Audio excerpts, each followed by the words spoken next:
জলপাইগুড়ির ময়নাগুড়ির চূড়াভান্ডার এলাকায় যাত্রী ওয়েটিং রুমের পাশে অবস্থিত একটি রেস্তোরাঁ ও বারে মদ বিক্রির বিরুদ্ধে সরব হয়েছেন স্থানীয় বাসিন্দারা। যদিও এটি একটি লাইসেন্সপ্রাপ্ত রেস্তোরাঁ, কিন্তু নির্বিচারে মদ বিক্রি হচ্ছে বলে অভিযোগ তাদের। এর ফলে তরুণ প্রজন্ম মাদকে আসক্ত হচ্ছে এবং ভবিষ্যৎ নষ্ট হচ্ছে বলে আশঙ্কা করছেন এলাকাবাসী। স্থানীয়রা জানিয়েছেন, শ্রমিকরাও দিনের শেষে এখানে এসে মদে আসক্ত হয়ে তাদের রোজগার খরচ করে ফেলছেন, যা তাদের পরিবারের ওপর নেতিবাচক প্রভাব ফেলছে। জেলা ম্যাজিস্ট্রেট ও ব্লক প্রশাসনের কাছে অভিযোগ জানিয়ে স্থানীয়রা মদ বিক্রি বন্ধের দাবি তুলেছেন এবং হুঁশিয়ারি দিয়েছেন, দাবি না মানা হলে বৃহত্তর আন্দোলনে নামবেন। অভিযোগ বলতে আমাদের এখানে যে বাস স্ট্যান্ডটা আছে, বাস স্ট্যান্ডের সাথে একটা দোকান লাগাওয়া, সেই দোকানে নাকি ওয়ান শপ খুলবে। তো আমাদের এখানে যারা স্থানীয় আছি আমরা, সেই ওয়ান শপ আমরা বন্ধ করার জন্য প্রশাসনের কাছে যাব। আজকে আমরা বের হয়েছি, যাবো। আমরা প্রথমে জেলা শাসকের কাছে যাব, ওখান থেকে এক্সাইজের কাছে যাব এবং বিডিও সাহেবের কাছেও আমরা যাব। তো যদি পদক্ষেপ না মেলে প্রশাসন থেকে, তো কি করতে যাচ্ছেন এরপরে? পদক্ষেপ বলতে প্রশাসনের কাছে আমরা আমাদের ফর্মালিটি মেনটেন করব। প্রথমে এখানে যদি হয়, আমাদের যে সমস্যা অনেক আছে, যেমন বাচ্চা যারা আছে পড়াশোনা করছে তাদের সমস্যা হয়, সন্ধ্যাবেলা এখানে উৎপাত হয়, বহিরাগত মানুষদের উৎপাত হয়। এছাড়া হচ্ছে এই যে যারা আসে তাদের অশ্রাব্য গালি গালাজ মানে জঘন্যতম ভাষা ব্যবহার করে, এগুলো বরদাস্ত করা যাবে না।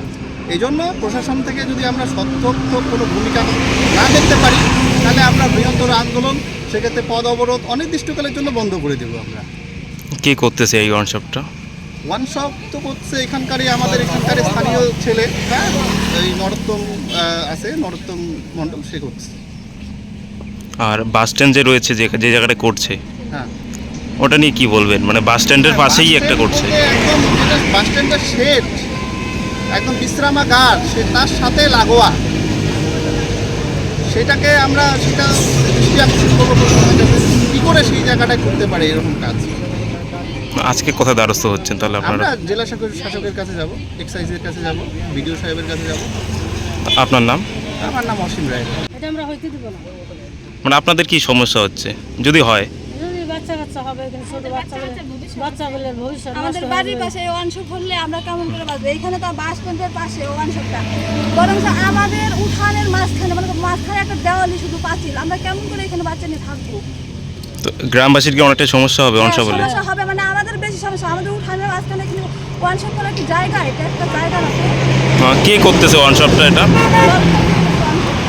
কি আপনাদের কাছে মিথ্যা কথা বলে সই নিয়েছে? বলছে দোকানটা বড় করবে, তো দোকান বড় করতে কি সই লাগে? এখন কি করতে যাচ্ছেন? এখন আমরা এটা করতে দিব না। না, এখন কোথায় দ্বারস্থ হবেন এখন আপনারা? ডিএম অফিসে। কতজন যাবেন? 20 জন।